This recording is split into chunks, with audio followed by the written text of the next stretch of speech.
Estamos de volta, começando aqui mais uma super edição do nosso debate 93 de hoje, minha gente, nesta segunda-feira, dia 15 de outubro de 2018. Vale com o debate 93 2461-0093. E-mail debate@radio93.com.br. Facebook Rádio 93 FM. Site www.radio93.com.br. Vale com 93 pelo WhatsApp 96803-8319. 96803-8319. Meu irmão, o que você veio fazer aqui? Eu vim para louvar. Ei, Marcela Bastos, bom dia. Bom dia, JR. Bom dia aos nossos ouvintes, aos nossos debatedores, nessa nova semana que o Senhor está nos permitindo viver com toda a graça e toda a alegria. Você está comemorando aí o aniversário do seu pastor ou da sua pastora? Ele fez ontem ou está fazendo hoje? Manda pra gente. 968038319 é o WhatsApp. Manda que aqui no final a gente vai comemorar e a gente comemora orando. Ô Marcela Bastos, hoje também, hoje nós estamos celebrando o dia do professor, né? Verdade. E é uma data pra gente muito, mas muito especial, meu. Você então que é filha de professora, neta de professora. Verdade. Bisneta também? A irmã é bisneta? Não. Neta e filha de professora, ou seja, sabe a luta diária dentro de casa, a batalha que o professor tem, a falta de reconhecimento financeiro. E é um trabalho constante, né? Porque o professor leva trabalho para casa. Ele não sai do trabalho apenas e o trabalho ficar lá. Quantas provas, quantas coisas tem que corrigir, quantas tem que preparar. Uma dedicação intensa. Ô Marcela, você que é muito inteligente, me responda uma coisa, por que na escola tem prova e na escola dominical não tem prova? Não sei, é uma boa pergunta. Por que na escola tem simulado e na escola dominical não tem simulado? Uma boa pergunta. Por que na escola tem nota e na escola dominical não tem nota? Ótima pergunta. Eu quero saber o que o povo tá achando. Eu ia perguntar pra pastora Daniela, mas tá na foto agora do Instagram e aí vai atrapalhar o momento Instagram dela de hoje. Ele só tá querendo porque o negócio, eu quero saber por que não tem. E se é que não tem, porque não tem, porque nunca teve. Tem alguma escola bíblica dominical dos nossos alunos, a gente não sabe. Já fizeram prova? Manda pra gente. Não a prova, né? Eu não sei, eu tô achando que se tiver prova, quem ia não vai mais. O que vocês acham? Vou abrir os microfones aqui. Não começou ainda não, mas já começou. Fica aí, pode ficar aí. Pastor César. Fala mais alto aí, pastor César, mais pertinho. Simulado na escola bíblica, mas tem dissimulado. Ah, entendi. Mas boa. Tem um porquê também. Por quê? Porque não tem formatura. Não tem formatura. Não se forma na escola dominical, porque você está sempre aprendendo. Sempre aprendendo, é por causa disso? Não há provas que para você. Eu acho que isso estimula ou desestimula? Eu acho que uma prova, dependendo. Uma etapa, né? Vencer a etapa seria uma coisa boa, né? Etapa seria uma coisa importante. O senhor acha, pastor Márcio? Marcar, né? Bom dia, eu já testei, né? Mas não deu certo, não. Fez prova, já testei. Reprovou os meus alunos. Não cheguei a reprovar, não, mas os alunos fugiram do dia da prova, né? Não apareceram. Da verificação. Aquele domingo deu problema. Aquele domingo não era da vontade. Diversos problemas. Aquele domingo todo mundo dormiu um pouquinho mais. Pastor Paulo, e aí, pastor Paulo? Conta pra mim. A experiência que eu tenho em escola dominical é o seguinte: todo mundo vai pra aula, todo mundo. Que classe maravilhosa. Semana que vem tem um simulado, ninguém aparece. Fica todo dia simulado. Eu tenho uma impressão, vocês estão sendo muito duros. Vocês estão sendo muito duros com os alunos, que os alunos da escola dominical em geral são gênios. Eu aprendi isso enquanto aluno. Professor chegou na minha sala e disse: eu gosto muito de dar aula aqui pra vocês, que essa classe só tem gênios. Todo mundo sentiu-se envaidecido na sua grande humildade. Ele disse: professor, que isso? Eu não, mas talvez o fulano, ele sim, ele não e tal. E aí podia dizer isso naquela época, ele sim, ele não. Aí ele explicou, ele disse o seguinte, que eu dou aula na universidade lá, tudo que eu falo os alunos anotam. E aqui eu falo e ninguém anota nada. Essa é uma classe composta por gênios. Semana seguinte lá estava eu com meu bloquinho para não esquecer. Bom, toda essa introdução, Marcela, é para encorajar os nossos alunos, aí, os nossos ouvintes a compartilharem com a gente alguém, um professor, uma professora da escola bíblica que marcou a sua vida. Isso aí. Um professor ou professor, você vai dizer assim, ó, quem marcou minha vida, professor tal, aí se tem a faixa etária, foi professor na sua infância, na adolescência, agora que você tá numa idade assim, entendeu? Compartilha aqui com a gente, nós queremos honrar essas pessoas. Posso aproveitar e começar honrando? Pode aproveitar. Eu tive vários professores da escola bíblica dominical que me marcaram, mas eu quero aproveitar aqui e honrar a Silvana, que é minha amiga, me inspirou, foi minha professora na classe de finalzinho de adolescentes para jovens, e inclusive foi ela que me incentivou e viu em mim uma sombra para ser professora de escola bíblica dominical. Amiga, Silvana, até hoje você me inspira. Um beijo. Palavra boa.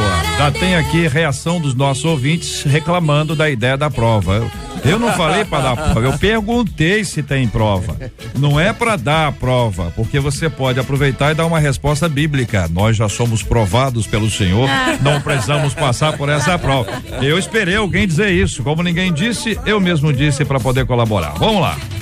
Estamos juntos no Debate 93. Pastor, eu quero começar ouvindo a sua opinião, querida pastora Daniele Queiroz, a menina da mesa de hoje, porque é o seguinte, olha, estou cansado de orar por quem não muda.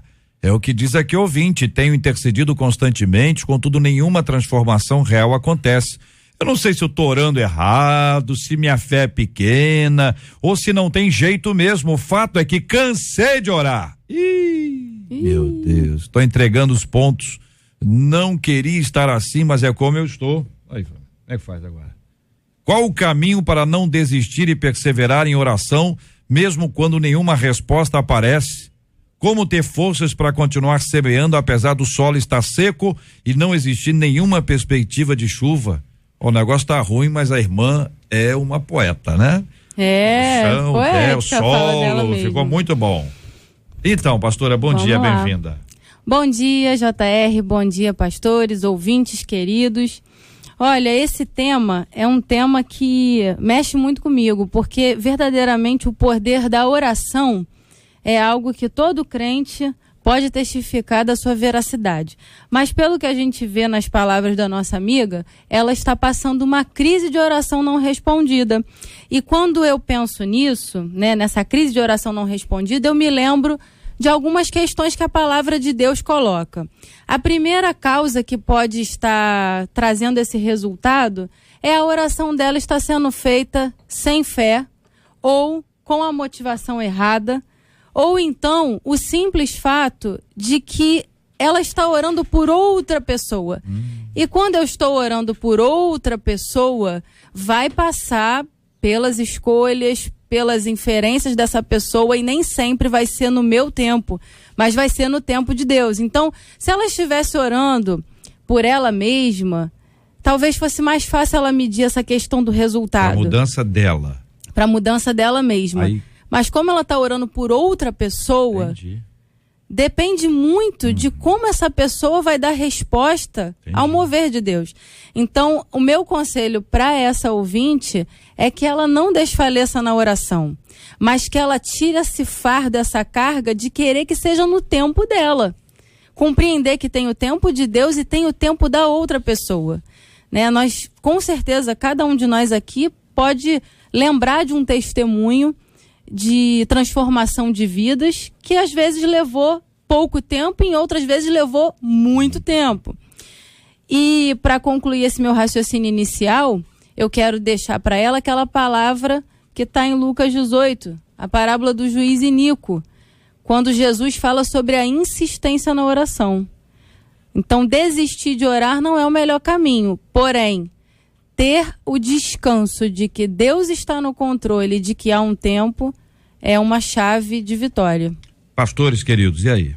Pastor César. Eu diria, respeitando todos os pensamentos, eu diria que há uma grande avaliação, talvez difícil, no que diz respeito ao que seja de fato a oração e qual o elemento e o espaço que a oração tem na vida de alguém que é discípulo de Jesus.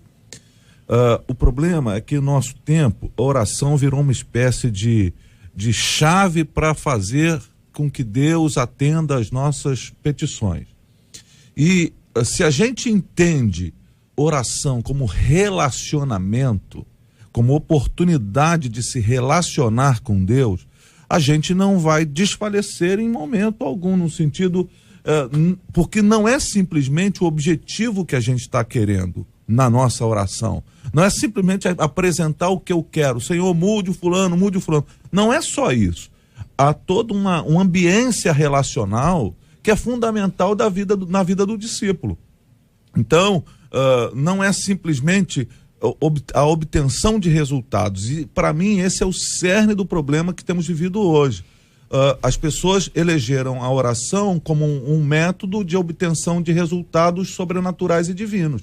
Quando a oração, a meu juízo, ela é um caminho relacional com Deus. Vamos pensar o seguinte: se essa pessoa está orando por alguém que ela quer que seja transformado, aí ela está cansando porque ela não está vendo o resultado, mas ao mesmo tempo ela encontra com outras pessoas e vai falar, puxa vida, aquela pessoa não muda, e há essa conversa, porque há uma relação. Por que não fazer também com Deus, ao invés de simplesmente uma apresentação de um pedido de transformação do outro, uma conversa sobre essa real necessidade? Porque oração é muito mais do que apresentação de pedidos. Oração é um caminho relacional com o Senhor, que vai gerar crescimento para si mesmo, vai gerar uma ampliação relacional fundamental, principalmente nos dias que a gente vive, e vai produzir a convicção de que Deus continua fazendo de acordo com a sua vontade soberana.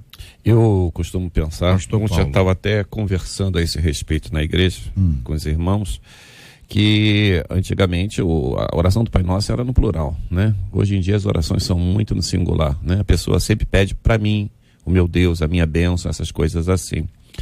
E esse relacionamento com Deus, ela é importante em todas as coisas. Eu, por exemplo, acho que todos aqui devem pensar dessa mesma forma. Quando nós temos um grande amigo e ele está passando em alguma dificuldade, a gente fica louco para ajudar ele a sair daquele problema, né? Nós que somos humanos.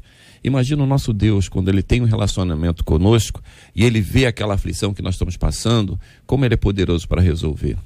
Um outro ponto que eu gosto sempre de falar também, que bênção fora de tempo não é bênção. Bênção fora de tempo é maldição, né? Porque o nosso Deus, ele não se atrasa nem se adianta. E quando a gente vê essa irmã falando a esse respeito aqui, ela pode estar na época que Deus está falando, espera, não é chegado o seu momento ainda.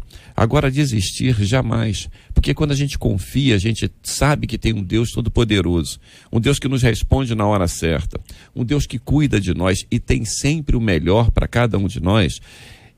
O momento vai chegar, ele vai atender, ele vai acontecer, se essa for a vontade suprema dele. Nunca, eu acho que eu brinco muito com as crianças lá e com os pais, que o sonho de toda criança que está engatinhando é colocar o dedo na tomada. Mas nenhum pai permite isso. E para aquela criança, aquele pai está sendo um carrasco naquele momento. Às vezes nós pensamos que Deus está demorando a responder a sua oração, mas Deus está falando assim, espera, que o momento certo vai chegar e você vai ser abençoado e vai receber o que tu procura. Muito bem, JR, debatedores e ouvintes, o Senhor concedeu meios de graça para poder o crescimento, né, dos crentes e também crescer na salvação. E a oração é um meio de graça, a palavra é um meio de graça, a oração, a meditação são meios de graça.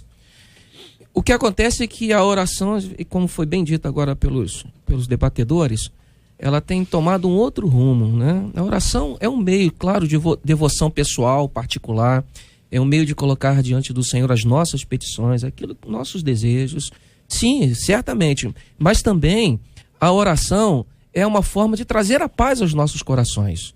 Paulo, escrevendo aos Filipenses, ele vai dizer exatamente sobre esse aspecto, não andei ansiosos por coisa alguma, mas fazei conhecida diante de Deus através das vossas petições e súplicas, e a paz de Deus, que excede todo entendimento, vai tomar conta do coração e da mente. Ainda tem uma ação de graça aí. E ações de graças, agradecidos, né?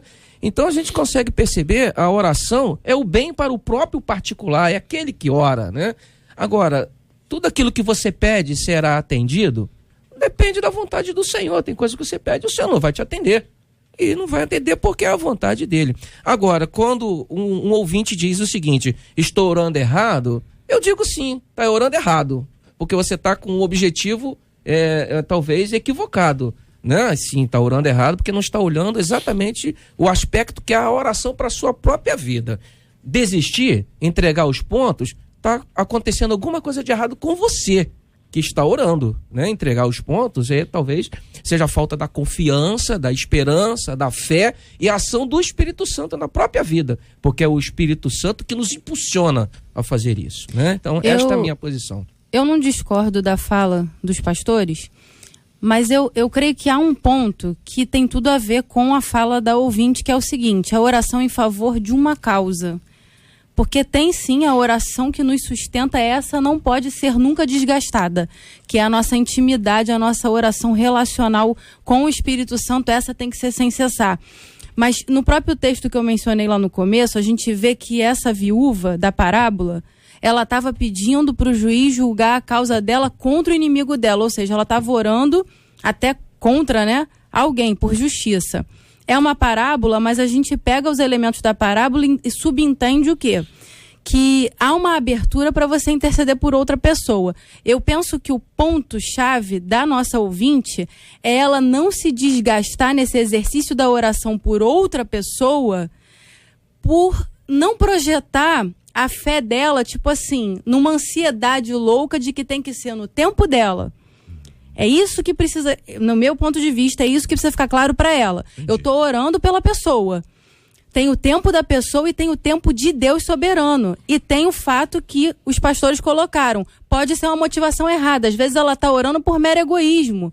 Não é pela salvação, não é porque ela quer realmente ver a transformação, é porque ela não está aguentando uma característica daquela pessoa e aí ela, por egoísmo, está clamando. Então, essa análise do coração é fundamental.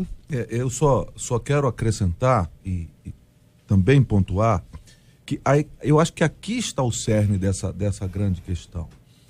Qual é o papel da oração na relação?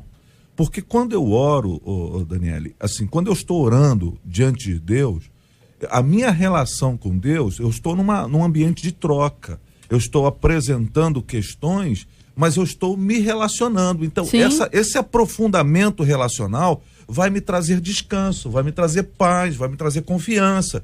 Então, alguma coisa que nesse ambiente não está ajustado. Eu entendo essa oração intercessória, a oração pelo outro, pelos objetivos, eu entendo isso. Só que muitas vezes nós estamos muito mais focados nos objetivos do que na própria relação com Deus. Sim, e talvez isso aí esse é um grande seja problema. o grande equívoco do processo. E acaba provocando, né, o retrocesso colocado pelo próprio ouvinte. A nossa relação com Deus, com oração, tem que produzir em nós crescimento, alegria, espiritualidade, envolvimento, devoção. Então, quando a gente olha apenas para um lugar, as outras coisas acabam ficando comprometidas. Olha só, ela se frustrou, esse ouvinte se frustrou, porque a oração não está sendo atendida e acaba trazendo para si mesmo um não crescimento. Cadê a alegria produzida pelo Espírito, né? Mas olha, a oração precisa provocar isso. Eu preciso parar, ter a minha devoção com o Senhor, orar, mesmo que eu ainda não tenha visto as minhas orações sendo respondidas, eu tenho que me levantar alegre. Não acham que alegre. É natural que a pessoa canse de vez em quando, não, gente? Eu acho que é natural. Você tá orando, o negócio não acontece, você tá orando. Vocês podem dar todos certinho, tá? Tô discordando, não. Vocês estão certinho. A pergunta é, não tem uma hora em que a pessoa que tá orando certo, tá orando errado, não. Ele está orando certo, pedindo a bênção de Deus e tal. Não corre o risco dessa pessoa cansar, ou se ela cansar é sinal de que ela está orando errado? Não, mas Jota, eu acho que o pastor César falou, contempla bem essa sua pergunta. Porque a questão é o seguinte, quando nós estamos nos relacionando com Deus, né, quando existe esse relacionamento, tem momento que você vai cansar naturalmente, mas você vai ter Ele que vai mostrar por que você está se cansando, né? Porque é aquela história, você está passando um grande problema e você precisa desabafar com algum amigo, e você começa a conversar com aquele amigo te ouve, depois ele vira e fala assim, não, não é bem assim, olha só, você está por esse lado e tal, e começa a te explicar. Então cansa mesmo. Cansa, mas não, o essa é a natural. Pergunta. Essa é a pergunta. É natural. Então cansa, ainda que você esteja orando certo, e ainda que você esteja sob a condução do Espírito Santo. Sim. Você vai ser reanimado, por isso que existe perseverança. O perseverar é porque não foi ontem que aconteceu, Tá perseverando, que só vai acontecer amanhã. O cansaço, para mim, não é fruto da questão da oração. O cansaço é fruto por causa do objetivo. Não, sim, sem dúvida, sem dúvida. E aí, falando, acabou de ser colocado aqui agora a questão da perseverança. Ué. A perseverança é importante neste momento, e quem nos provoca isso é o próprio Espírito Santo. Paulo, escrevendo aos Efésios, ele vai dizer o seguinte, falando para o povo, para orar e súplica, orando em todo o tempo no Espírito, e por isto vigiando com toda a perseverança em súplica. O que está falando? Olha, claro, há uma possibilidade de cansaço? Sim, mas também há uma realidade da perseverança, que quem provoca em nós é o Espírito Santo, até porque como seres humanos, claro que nós vamos nos cansar, mas nós vamos até ser levados a desistir, é verdade. É que a perseverança, embora seja uma palavra linda, ela não acontece em tempo de sol. Perseverança é porque houve tempo de chuva. Certamente. Perseverança é porque teve tempo de tempestade, deserto, por isso que é perseverança, demora. Se fosse um negócio imediato, só que nós estamos tendo mais dificuldade para lidar com perseverança do que nós já tivemos no passado. Certamente. Nós estamos vivendo uma vida que nós estamos sendo empurrados para uma coisa que tem que ser agora, nesse exato instante, já está tarde demais. O imediatismo. Então, perseverança e imediatismo não combinam. São duas coisas completamente distantes, elas são antagônicas aqui. Então, se a Bíblia diz que nós devemos perseverar, nós precisamos lutar contra uma questão que nos rouba o tempo, que nos tira o equilíbrio, que nos arranca a paciência e por conta de tudo isso nos destrói a capacidade de perseverar, que é o imediatismo.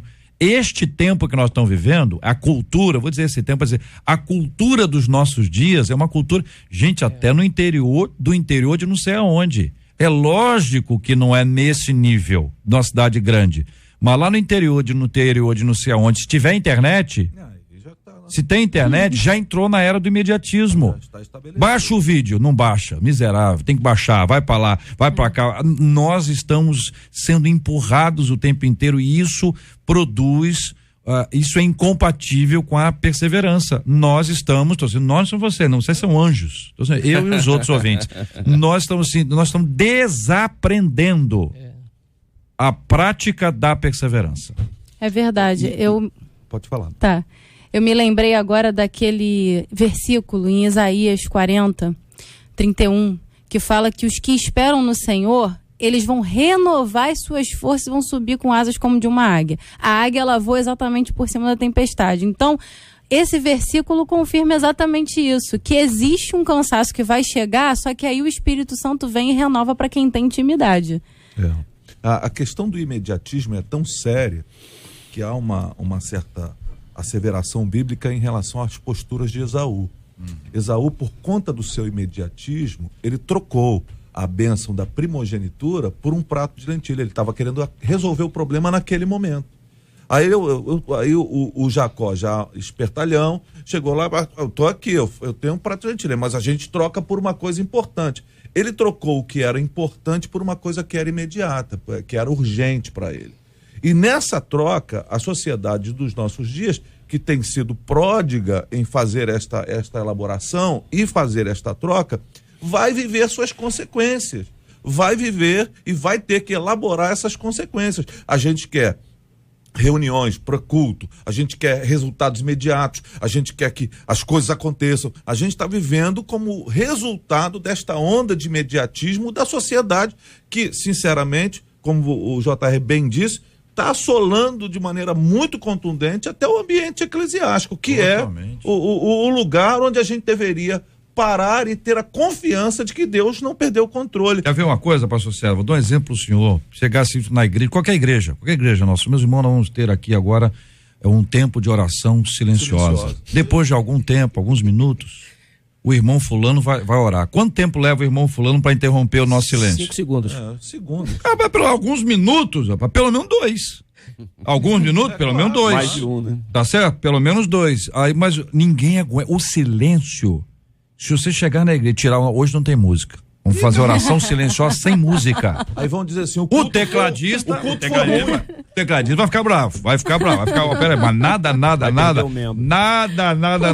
E aí aquele silêncio, aquilo ali, rapaz, deve produzir incômodo, nenhum de nós gosta, eu também não gosto não, mas deve produzir um incômodo e tal, não sei o quê, papapá, mas se você, não é o louvor, a banda, a música, é o barulho do fake news, não, eu não disse o louvor.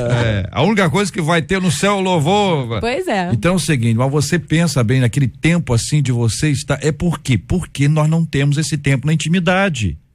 Porque se nós tivermos o tempo na intimidade, estou dizendo nós, usando o plural majestático, mais uma vez dizendo que vocês são anjos aqui, mas as pessoas que não têm essa intimidade com Deus, de ficar em silêncio na presença dele, elas não suportam ficar no silêncio em qualquer outro ambiente.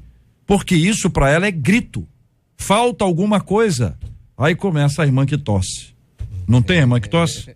Toda igreja tem irmã que tosse. Aí depois vem o irmão que espirra.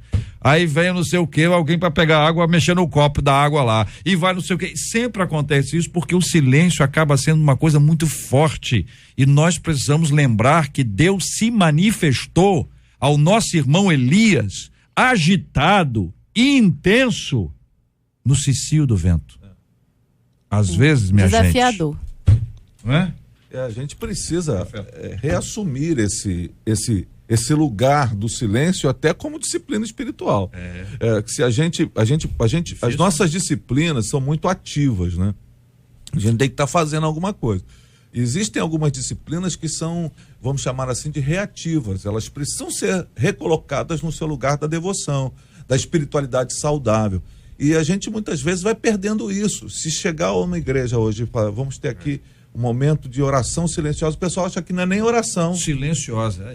Tá dizendo tudo, né? Mas oração silenciosa. O barulho do silêncio incomoda, rapaz. Isso que eu ia falar. O silêncio, ele tem um poder de confrontar a consciência. Verdade. É por isso que quando a gente deita a cabeça no travesseiro, é a hora que faz aquela recapitulação, né, da vida. E começam a vir as fichas caindo. É por isso que o silêncio é tão perturbador. A gente vive uma sociedade da tacocracia. Essa é uma nova palavra que eu aprendi recentemente, né, num livro, né? E exatamente essa ideia da rapidez. Hoje você já não fala mais devagar e sempre, né? Isso não existe mais. Devagar e sempre. Devagar e sempre. Não existe mais isso. Agora é rápido e tudo muito rápido. Então vivemos numa sociedade da tacocracia. Infelizmente hoje é rápido e nunca. Porque geralmente a nossa velocidade não nos leva a lugar nenhum. Exatamente. Tem muita iniciativa, né? Estamos atropelando por causa da velocidade. A velocidade está fazendo a gente atropelar coisas. Tudo. Acabamos de dizer aqui agora sobre a questão do culto, questão do louvor, né, a preparação. Hoje é um problema esse negócio dentro das nossas igrejas. Você pensar sobre isso, né, irmãos? Vamos orar, vamos fazer um momento de oração. Irmãos, junta aí o pessoal, vamos fazer um momento de compartilhar. É tão rápido, é rapidíssimo naquele momento de compartilhar, momento de orar. É um negócio louco. E tem jeito isso, irmãos? Não sei. Não sei. Olha, talvez na conscientização a gente consiga uma adaptação para o tempo presente. Porque, inclusive, eu estava até aqui pensando nisso. As pessoas também têm usado esse imediatismo em relação ao seu posicionamento na obra, no reino de Deus. Né? A pessoa chega na igreja num dia, no outro ela já quer estar no púlpito. Então, eu sou de uma cultura, né, eu vim de um tempo ainda que você tinha um preparo para você ter acesso a uma ministração, para você dar uma aula, você ministrar um louvor, enfim, você tinha que ser preparado, você tinha que ser preparado por Deus, né? No deserto da aprovação. Você vai perder o membro se você mandar ele esperar Exatamente, muito, né? Então a gente vê essa coisa muito desenfreada. Ganhar uma pessoa já não é tão importante. Nós queremos ganhar a multidão. Nós queremos fazer Nós queremos ter o grande banquete das multidões e a gente esquece o valor das individualidades. Pois é. Talvez esse desejo deste membro ou discípulo, sei lá, de acessar o púlpito seja exatamente porque é o que ele está vendo no ambiente eclesiástico dos nossos dias. Essa correria, essa disputa, esse desejo exacerbado pelo crescimento, essa loucura de estar... Acho que é a influência, né? A influência da cultura. Mais envolvido pela multidão, do nosso tempo pelo mesmo. processo todo, e a gente vai deixando as coisas simples, as coisas mais comuns, as coisas mais evidentes. O JR fez uma pergunta para nós. A gente pode mudar isso? Eu creio que sim. Não nós, mas uma ação do avivamento genuíno de Deus, por conta do desejo dele de fazer com que uma igreja de fato saudável, uma igreja de fato que produza gente minimamente sã, porque o que estamos vivendo é um pouco de insanidade, e o trazer de volta, Deus trazer de volta elementos fundamentais da caminhada cristã. Isso só pode ser feito, operado por uma ação do Espírito Santo. Não é um programa produzido por uma agência religiosa para fazer alguma coisa. Pelo contrário, é uma posição de quem aguarda a manifestação genuína de Deus no arraial do seu povo. E você tem o oposto aí, que é o exagerado, ouvindo a gente. Exagerado ouvindo a gente, é isso aí. Parou música no culto. O culto vai ser agora todo silencioso. É o exagerado. Não é isso. Entendeu? Às vezes você tem que ter um momento específico. Agora, só vai funcionar no culto se funcionar no quarto. Na vida. Né? É do quarto para o culto. Aquele quarto, o quarto secreto, quando Jesus ordena. É essa dinâmica de vida que produzirá o resultado. Bom, eu quero agradecer aqui a vocês, que o que tem, Marcela, de professor aqui sendo homenageado, que coisa linda aqui, ó. Minha professora de escola dominical que marcou minha vida é June Megil. Eu não sei se é essa a pronúncia, vou exagerar, June Megil. Então, se é pra exagerar, vou exagerar. Tem professor de inglês. O que marcou, pastor? Não, marcou a vida dele. Aí aqui o seguinte, aí essa pessoa que tá falando, outro tá dizendo aqui que a professora aqui, cadê o nome da professora? Minha professora missionária Elaine Siciliano, e ela foi uma ótima professora. Aqui a professora Farlete, que sotaque eu vou falar para Farlete aqui. E as professoras, o nome dela aqui é a professora Dalva Lúcia e a irmã Zilda. Muito bom aqui a outra ouvinte, meu nome é Lília, sou superintendente da escola. E aqui professora X, cadê a professora? Cadê o nome da professora? Tia Albertina. Antigamente a professora era chamada de tia, né? Hoje não pode mais não, né, gente? Pode? Não sei. Pode chamar a professora de tia? Acho que no Acho que jardim mudou, não mudou pode, não? Jardim? As crianças pequenininhas. Mas na igreja chama de tia ou chama de irmã? Pode chamar de tia. Ué, mas não é irmã? Mas chama de... para. Se é tia, não é irmã. Os meus adolescentes me chamam de tia. Então você não é irmã? Sou também irmã, mas sou tia. É tia ou é irmã? As duas coisas. Professor Rui da Escola Bíblica Dominical, a melhor professora que já tive foi uma senhorinha chamada Roy de matemática. O assunto é escola dominical, mas tá homenageada aqui a professora Roy, professor de matemática, homenageada, deve ter sido sensacional mesmo a professora Roy. Marcou a vida positivamente, que em geral o professor de matemática marca a vida da pessoa negativamente, com raras exceções dos nossos ouvintes, A tia Karine também aqui sendo homenageada, quanta gente, e o pessoal da prova, Marcela, aqui dizendo o seguinte, a professora dizendo, fui professora de escola dominical de adolescentes jovens, e na nossa igreja nós fizemos a avaliação da prova do Amém. E o que seria? A prova do Amém era uma alusão à prova do Enem. Legal, aí a prova do Amém, para testá-los sobre o que eles aprenderam ao longo do ano todo. Gostei da ideia Até também. foi feita formatura dos alunos em um culto na igreja. Conta aqui nosso ouvinte. Outra ouvinte dizia que o pastor fazia prova oral na escola bíblica. Eita. Olha as ideias sendo dadas aí. Só que tô dando ideia não, só tô lendo, hein, gente? Vai ficar brava com outro, hein? Aqui ouvindo dizendo, aqui na nossa igreja tem prova de discipulado, vale ponto, e os melhores ganham brinde. Aqui o ouvinte já tá de olho no brinde. O ouvinte tá de olho no brinde. Alguma coisa tá estimulando. Coisa boa, né? Então quer dizer que existem coisas que estão sendo feitas. E um ouvinte aqui disse aquilo que eu disse ao final, que nós somos provados o tempo inteiro e tal, na vida a prova é prática, que é uma saída muito boa. Que fica aqui democrática. pra O todos nós, professor da não é? escola bíblica dominical chega lá com a prova. Não, professor. Mas A gente tá existe passando pela prova. matemática de Deus aí, né? Para dar aula na escola bíblica dominical. É matemática É melhor. celestial, Já né? um certo assistir, poeta né? evangélico dizia que tinha, que é conte as bênçãos recebidas, diminua a preocupação, Ó. multiplique o que é de bom na vida e divida com seu irmão. Olha aí, Olha aí. agora canta isso.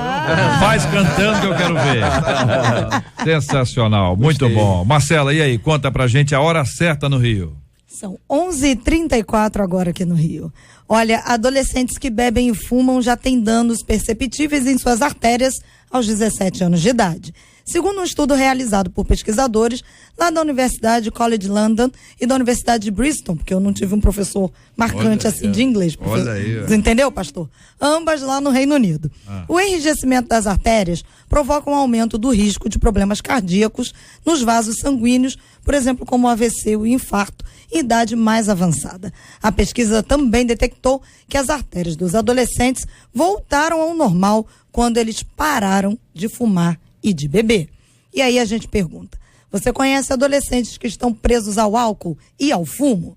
Como impedir que esta praga destrua a nossa juventude? Qual o papel do governo, o papel da igreja e o papel da família? Pastora, vamos começar ouvindo a sua opinião sobre esse assunto, como sempre fazemos aqui, sobre esse tema. Por que os meninos estão começando a beber, fumar tão cedo assim? Bem, JR, eu acredito que junto com essa cultura do imediatismo que nós falamos no bloco anterior, há também uma cultura da adultização da criança e do adolescente. Então, a gente começa a perceber um comportamento de recuo dos adultos, né? Os adultos se sentem amedrontados, se sentem coagidos por essa falsa autonomia que os adolescentes têm adquirido. É realmente muito perigoso essa postura. É também algo que nós precisamos confrontar. Eu acredito que a mudança ela pode acontecer em longo prazo com uma postura firme, principalmente da igreja. Tá? Da sociedade, eu creio que vai acontecer, sim. Eu acho que a gente vai ter um resgate da moralidade agora, aqui no Brasil. Acho que a gente vai conseguir ter um vislumbre. Estou com essa fé, né? E é um processo muito árduo, porque vai exigir uma releitura do comportamento, assim, um reposicionamento, principalmente da igreja, de não aceitar essa coisa anárquica, solta, e isso acaba influenciando. O jovem começa a se sentir adulto já na infância, a gente começa a ver já na infância. As crianças mandando, então vai criando uma autonomia falsa, né, que não é uma autonomia real, porque do ponto de vista da educação, um aluno autônomo é aquele que ele se resolve, ele tem responsabilidade, ele consegue aprender. Isso para mim não é autonomia, é anarquia. Enfim, então eu acredito que é por isso que acontece. E aí? Eu vou fazer uma abordagem aqui, JR, se me permite. Fique à vontade. Eu conheço e lido com gente, com adolescentes assim. A minha geração, quando adolescente, quem fumava para pertencimento. A sensação era de pertencimento, aquele grupo adolescente que necessita disso. Hoje, eu tenho visto não só álcool e cigarro, com muito uso de maconha também, como elemento de tranquilização, elemento de baixar a pressão. E isso tem consumido por causa desta aceleração efetiva, como o Daniel estava falando, essa aceleração efetiva das demandas da vida na mente juvenil. Há uma correria e essas crianças estão assim, correndo como sociedade atrás de algumas questões, sem saber muito bem o que, sem ter uma estrutura efetiva, e isso está trazendo uma grande carga negativa e um peso sobre-humano nos ombros de alguém com 17, com gente de 16 anos, que já é insuportável para essas crianças carregar o peso da vida, como se a vida fosse uma obrigação e como se dar certo. Então essas crianças estão assumindo, por conta dessa correria, uma pressa também, uma coisa de um resultado instantâneo, essa coisa. Nós somos uma sociedade que tem preferido o macarrão instantâneo do que a grande comida, né? Aquela comida. Nós somos uma geração fast food. Então, essa velocidade com que assumimos a vida tem causado um dano enorme nas fases da vida humana e, principalmente, isso tem feito elaborar um processo degenerativo na nossa adolescência atual, que tem levado inúmeros adolescentes a uma sensação de depressão profunda e terrível. E eles estão tentando, então, acalmar e aplacar isso usando esses elementos, álcool, drogas e até mesmo, vocês já devem ter, já houve discussão aqui, desses adolescentes que se cortam para poder tentar aliviar a dor emocional. Eles, então, estão ali, não é simplesmente um ato de rebeldia, eu vou me cortar, não. Se cortam em busca de um alívio da dor da alma, por conta desse modelo sociológico que nós fomos abraçando e aí a pergunta é, será que a igreja tem uma resposta? Eu, mais uma vez, reafirmo, eu creio que a igreja tem uma resposta, e a resposta está exatamente na desaceleração dos processos sociológicos que a gente vive. Pastor, nós estávamos até conversando no tema passado a esse respeito. Infelizmente, nós somos um pouco escravos da mídia, né? A mídia determina e nossos adolescentes, até adultos, acabam seguindo essa linha. O que nós podemos ver com isso? O senhor até falou no início da sua fala a respeito da necessidade do jovem adolescente a pertencer a uma equipe, a um grupo, e se esse grupo bebe, se esse grupo fuma, se qualquer situação que eles fazem, isso é importante eles pertencerem. Mas essa carga emocional deles está muito forte na vida deles. O que eu vejo, às vezes, na igreja, a gente trabalha também temos adolescentes jovens lá que estão em dificuldades tremendas na área psicológica.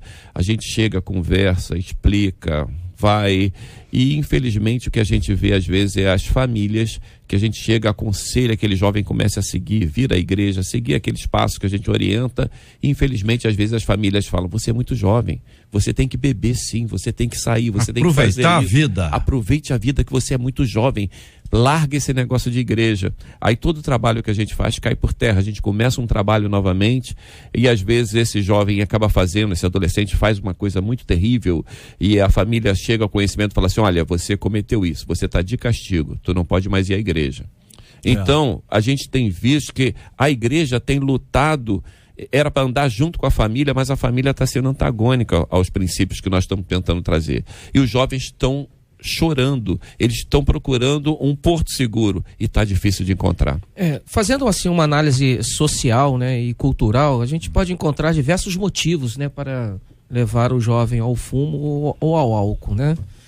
Eu destaco exatamente o aspecto da influência, né? A influência, ela pode ser tão positiva como negativa, né? Você percebe isso claramente em diversos níveis de nossa sociedade, né? No último sábado eu tive uma conversa com meu filho. Ele está aqui, ele pode confirmar isso, né? Tivemos uma conversa exatamente sobre o álcool. Nós, não sei por cargas d'água, o assunto entrou em pauta. 70. Né? Hã? Álcool 70. Isso deve ser. Não. E aí o assunto entrou em pauta, e aí nós conversamos, eu perguntei, primeiro, para quê? Qual é o objetivo de tomar um álcool? Né? Você sabe qual é o efeito que isto vai lhe causar? Que danos te trará, né? Então começamos a conversar sobre isso. Aí é onde eu vou me apegar à questão da influência. É necessário a gente influenciar as nossas juventudes para o bem, e seja dentro da nossa igreja, dentro da nossa casa, lá onde nós estamos, influenciá-los para poder perceber as questões quando elas são danosas e quando elas não são. O que está acontecendo é que está assim, olha, resolva a sua vida.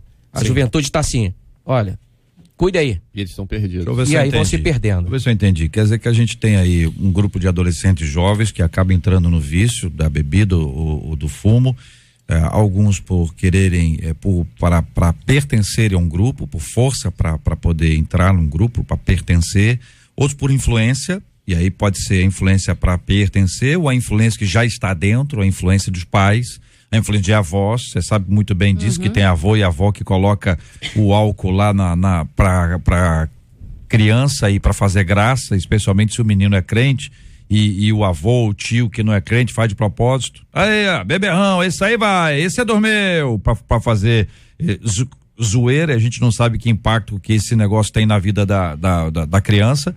Muito bem, e você tem também a questão de um vazio. Essa questão do vazio talvez seja aquela mais profunda, que as outras duas você consegue identificar ali, olha, pertencimento, a influência.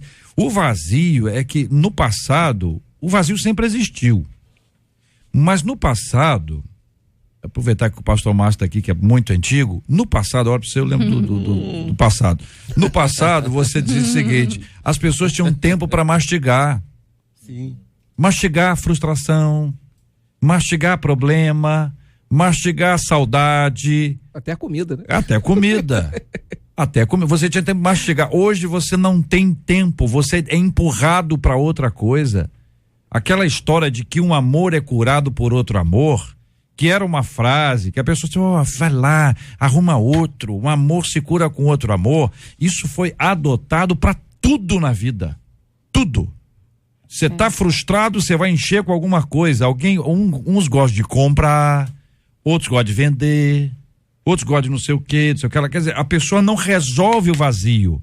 Quer ocupar o vazio com alguma coisa. Estou falando do vazio da alma, o vazio da mente, o vazio do espírito. Aí você pode espiritualizar à vontade, mas estou falando dessa dificuldade que a pessoa tem de lidar com isso, que acaba voltando ao tema anterior. É o silêncio, é difícil mastigar porque não tem tempo, porque é tudo imediato. Então, como é que a gente vai arrumar isso, gente? Porque a frustração dos nossos pais eram resolvidas com tempo. Os nossos filhos não têm esse tempo mais. Os nossos filhos, eles saem, se nós aqui, se alguns de vocês, com exceção do pastor Márcio, os outros aqui, fizeram aula de piano, né? A professora, a pastora que fez aula de piano, fez aula de jazz, aula de balé, os meninos não, fizeram outra aula de outra coisa, de uma luta, de alguma coisa assim. Piano também. Piano também, aí um excelente musicista. Aprendeu? Não aprendeu. Eu também fiz, mas como eu não aprendi, eu acho que eu não ia nem homenagear a professora. Eu sou uma desonra para minha professora de piano. Todo mundo aprendeu, menos eu. Mas muito bem, aí você tem, e aí hoje você tá empurrado para tanta coisa. A escola aumentou, porque não, tem que passar mais tempo na escola, porque é importante passar mais. Muitas vezes o tempo da escola aumentou para os pais poderem trabalhar. Então, entre o filho ficar em casa e ficar na escola, estende-se o tempo para o filho ficar na escola, enche de atividade e o garoto estressa. O menino com 10, 11 anos está estressado, rapaz. Exatamente.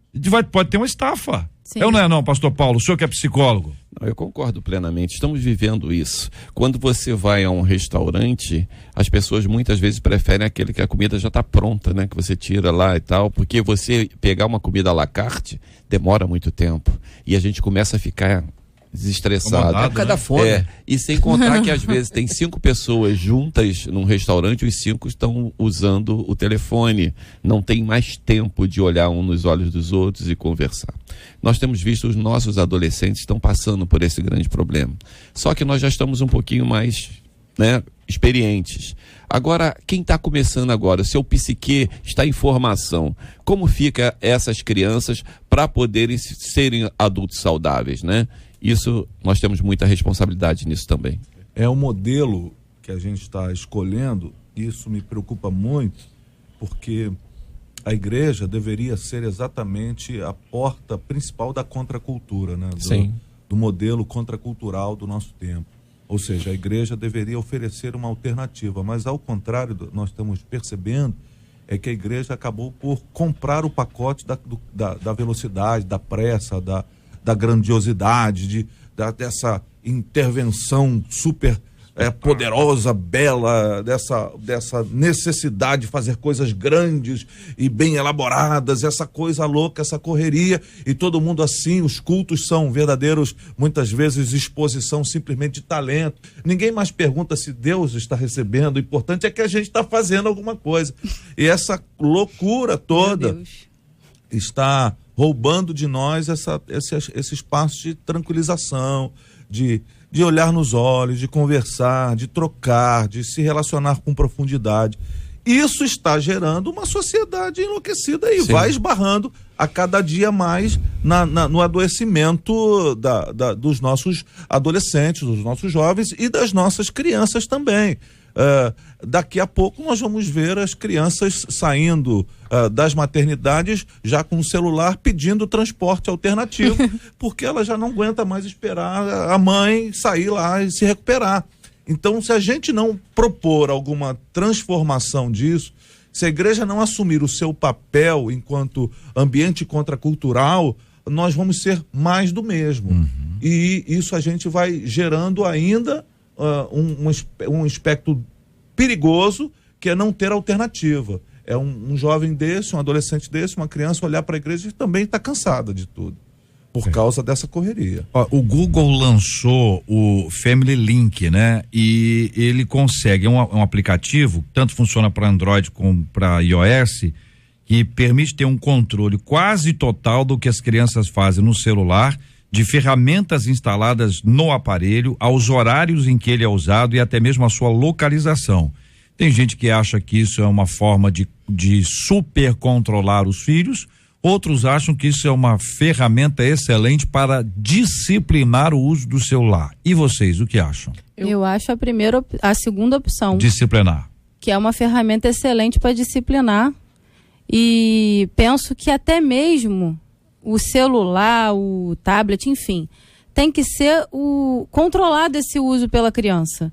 Sabe, eu não acho saudável, eu ia até falar sobre esse assunto anterior, sobre a questão do equilíbrio. Eu penso que a saúde está no equilíbrio. Nós temos que dialogar com o nosso tempo, e aí tem fenômenos que não adianta, a gente não vai conseguir mais combater. Chegou e está acontecendo, então a gente vai ter que dialogar com isso de uma maneira que não abramos mão do que é para a gente um valor primordial e, ao mesmo tempo, a gente consiga acessar as pessoas. Então, eu penso que nesse mesmo raciocínio entra essa questão da virtualização da criança. Então, acho que a criança pode ter acesso com muito controle. E acho excelente o Google ter lançado isso. E até iria mais longe. Eu diria para os pais controlarem o tempo também de entregar na mão da criança. Eu acho que é uma excelente ferramenta, só para seguir a fala da pastora.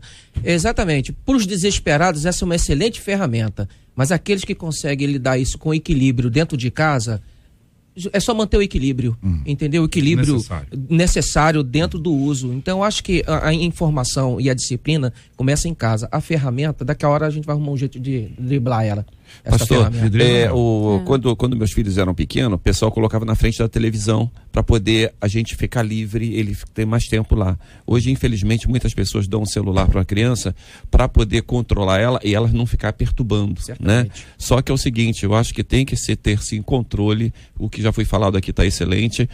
Tem que ter um controle, porque as nossas crianças já estão se perdendo, a gente não sabe por onde elas andam. 11h52. Quero agradecer a participação dos nossos ilustres debatedores presentes no programa de hoje. Pastora Daniele, muito obrigado e um abraço. Obrigada, JR. Hoje meu abraço especial vai para Rádio 93 FM. Opa! Ontem eu completei 2 anos de vindas aqui no debate. Maravilha. E a minha gratidão é muito grande. Maravilha, obrigado, pastora. Muito obrigado, viu? Muito obrigado, pastor César também. Então, pouco mais de 2 anos, né, pastor César? Um pouquinho mais, um pouquinho mais. Mas vamos deixar isso pra lá. Agradeço e mando um beijo carinhoso para a comunidade cristã Novo Dia. Maravilha. Pastor Paulo, obrigado, um abraço. Obrigado, um grande abraço a todos da Igreja Batista Independente de Mendanha, que o Senhor continue vos abençoando rica e abundantemente. Pastor Márcio, obrigado, um abraço. Obrigado, JR, debatedores, e meu abraço especial hoje vai para o Celso, membro lá da Igreja de Monte Oreb da Figueira. Maravilha, muito obrigado aqui aos nossos ouvintes participantes conosco aqui do nosso debate 93 de hoje, um deles dizendo: JR, no meu tempo eu chamava a professora de Fessora, e das antigas. Aniversariante de ontem, o pastor Davi Fux, da Igreja Evangélica Bola de Neve de Botafogo. Também ontem o pastor Alain Durce, da Igreja Adventista do 7º Dia de Vila Isabel. Hoje faz aniversário o pastor Djalma Tristão Santiago, da Igreja Batista Independente do Cesarão. O pastor Harley Maciel Lino, da Igreja Evangélica Pentecostal Unidos com Cristo de Itaboraí. E o pastor Rogério Alencar, da Primeira Igreja Batista de Austin. Todo mundo completando hoje mais um ano ano de vida. Nós queremos agradecer a Deus pela vida desses pastores que aniversariaram ontem, estão aniversariando hoje. Nosso carinho, nossa gratidão por essas vidas preciosas. Vamos orar apresentando todos os nossos temas diante de Deus em oração, assim como nós vamos orar pela cura dos enfermos, pelo consolo aos corações enlutados. Vamos lembrar de um dos nossos ouvintes aqui, o Elias, que vai ser alvo da nossa oração, assim como milhares de pessoas estão nos acompanhando hoje, pastor César. Gente está passando por muita luta, com muita dificuldade, hoje precisa daquela graça divina, aquele bálsamo, aquela presença extraordinária que só o poder do Espírito Santo fará a grande diferença na vida desta pessoa por quem nós oramos em nome de Jesus. Te apresentamos, Senhor, em gratidão, os nomes do pastor Davi Fux, da Igreja Bola de Neve de Botafogo, pastor Alan Dorce, da Igreja Adventista de Vila Isabel, pastor Djalma Tristão, da Igreja Batista Independente do Cesarão, pastor Halley Maciel Lino, da Igreja Evangélica Pentecostal Unidos com Cristo Itaboraí, pastor Rogério Alencar, da Primeira Igreja Batista de Austin, por seus aniversários. Te agradecemos pela tua bênção, pela tua presença, e te pedimos, Senhor, conforto ao coração daqueles que estão sofrendo, daqueles que estão enlutados, daqueles que precisam da tua ajuda e intervenção. Oramos gratos em nome de Jesus. Que Deus te abençoe. Você acabou de ouvir Debate 93.